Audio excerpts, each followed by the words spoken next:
আগামীকাল বাংলাদেশ পাকিস্তানের সাথে 3 ম্যাচ ওয়ানডে সিরিজের প্রথম ম্যাচে মাঠে নামবে। কিন্তু এটাতে যতটা এক্সপেকটেশন রয়েছে তার থেকে বড় এক্সপেকটেশন হচ্ছে বাংলাদেশ কি এই সিরিজ জেতার মাধ্যমে তারা সরাসরি 2027 ওয়ানডে বিশ্বকাপে কোয়ালিফাই করতে পারবে, নাকি তাদের বাছাই পর্ব খেলতে হবে। কেননা 2027 ওয়ানডে বিশ্বকাপে সরাসরি 8 দল অর্থাৎ প্রথম থেকে র্যাঙ্কিংয়ে যারা 8 নম্বর পর্যন্ত থাকবে, এই 8টি দল সরাসরি কোয়ালিফাই করতে পারবে। বাকি দলগুলোকে বাছাই পর্ব খেলে উত্তীর্ণ হতে হবে। বাংলাদেশ এখন র্যাঙ্কিংয়ে 10 নম্বরে রয়েছে, অর্থাৎ বাংলাদেশ চরম বিপদের মধ্যে রয়েছে। তাদের উপরে 9 নম্বরে রয়েছে ওয়েস্ট ইন্ডিজ।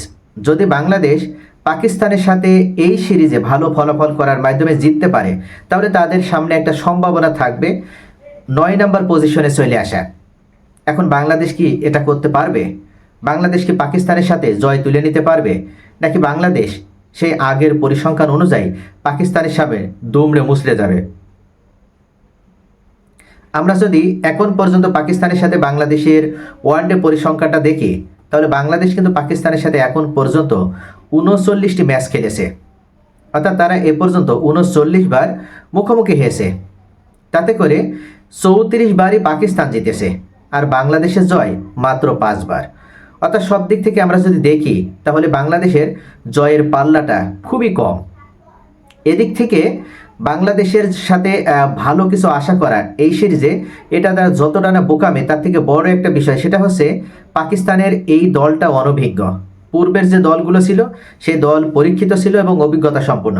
তবে এবার বাংলাদেশ তার একটা ভালো সুযোগ পেয়েছে, তাদের সামনে সম্পূর্ণ নতুন একটা পাকিস্তান দলকে তারা পাচ্ছে। তাই বাংলাদেশ তাদের পূর্ণ শক্তির দল নিয়ে যেহেতু মাঠে নামছে, আশা করা যায় যে পাকিস্তানের সাথে তারা ভালো একটা ফলাফল তুলে নিতে পারবে। এবং এদিক থেকে যদি বাংলাদেশ পাকিস্তানের সাথে কামব্যাক করে সম্পূর্ণভাবে হোয়াইট ওয়াশ করে দিতে পাকিস্তানকে, তাহলে সেটাই হবে বাংলাদেশের জন্য বড় একটা পাওয়া। 2026 সালে টি-20 যে বিশ্বকাপটা হলো, এটা নিয়ে অনেক নাটক হয়েছে, অনেক জল্পনা কল্পনা হয়েছে।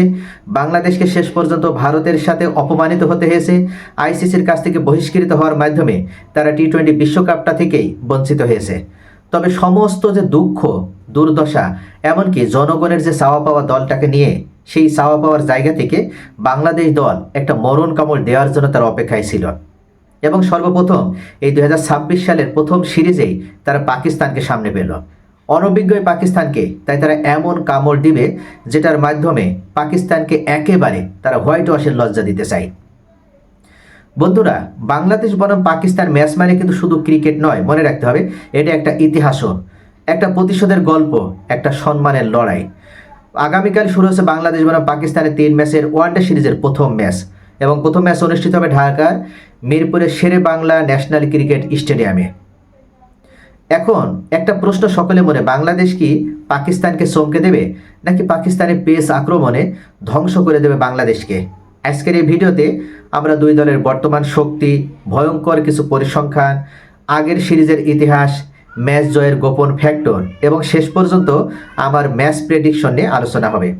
ভিডিওটা শেষ পর্যন্ত দেখলে আপনি পরিষ্কার বুঝতে পারবেন এই ম্যাচে কার জয়ের সম্ভাবনা বেশি।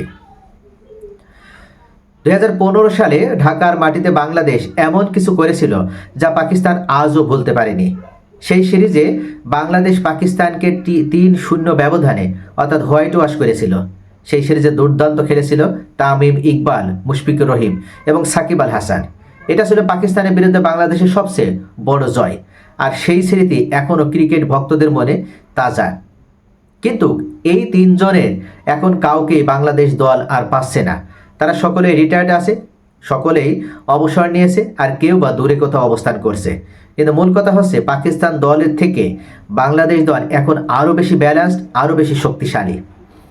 এই সিরিজে পাকিস্তান দলে নিয়ে আসা হয়েছে বড় পরিবর্তন। পাকিস্তানের সবথেকে বড় তারকা বাবর আজমকে এবার এই সিরিজের বাইরে রাখা হয়েছে, যা পাকিস্তানের ব্যাটিংয়ের জন্য একটা বড় ধাক্কা। কারণ গত কয়েক বছর ধরে পাকিস্তানের ব্যাটিং প্রায় পুরোপুরি বাবরের উপরে নির্ভর করত। তবে পাকিস্তানের সবচেয়ে বড় শক্তি তাদের পেস আক্রমণ। বিশেষ করে শাহিন শাহ আফ্রিদি রয়েছে, হ্যারিস রোপ রয়েছে, নাসিম শাহ রয়েছে।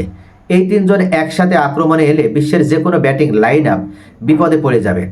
বিশেষ করে শাহিন আফ্রিদির নতুন বল বিশ্ব ক্রিকেটে অন্যতম এক ভয়ঙ্কর অস্ত্র।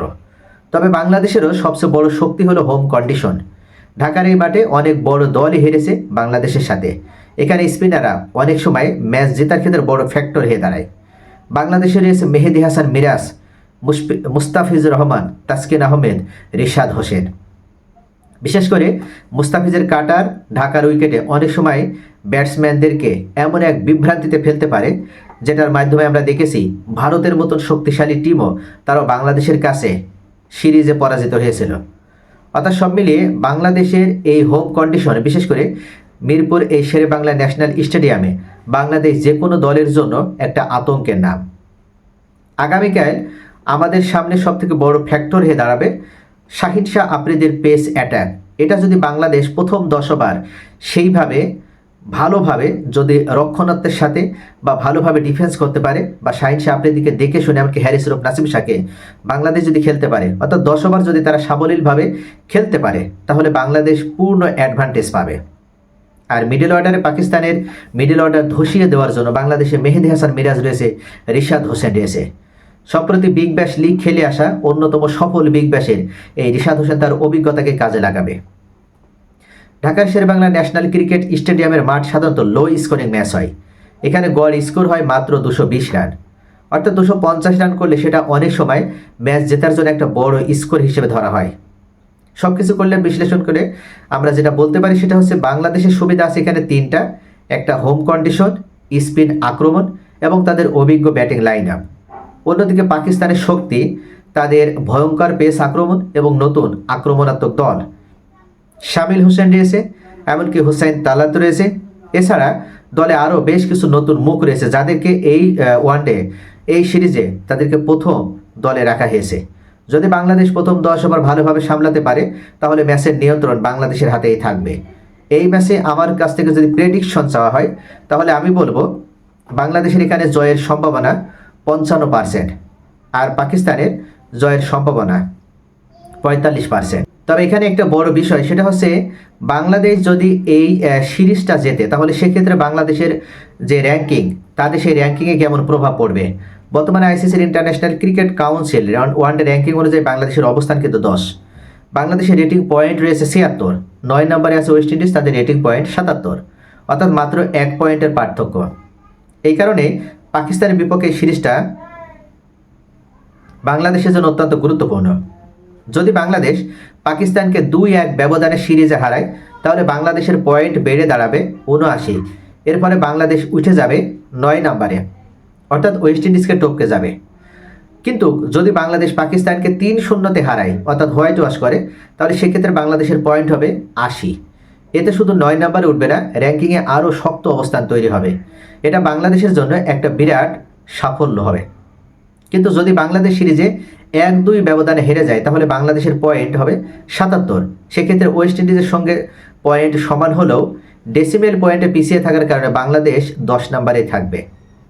আর যদি 3-0 বাংলাদেশ হেরে যায়, তাহলে বাংলাদেশের পয়েন্ট হবে মাত্র 74, অর্থাৎ বাংলাদেশের আরও অবনমন হবে। তো সব মিলিয়ে এই সিরিজ কিন্তু শুধু একটা সিরিজ নয়, 2027 ওয়ানডে বিশ্বকাপের জন্য এই র্যাঙ্কিংটা যেমন গুরুত্বপূর্ণ, ঠিক তেমনই এই সিরিজটা বাংলাদেশের জন্য অত্যন্ত গুরুত্বপূর্ণ। বাংলাদেশকে যদি সরাসরি 2027 ওয়ানডে বিশ্বকাপে কোয়ালিফাই করতে হয়, তাহলে পাকিস্তানের সাথে এই সিরিজ জয়ের অন্য কোনো বিকল্প নেই।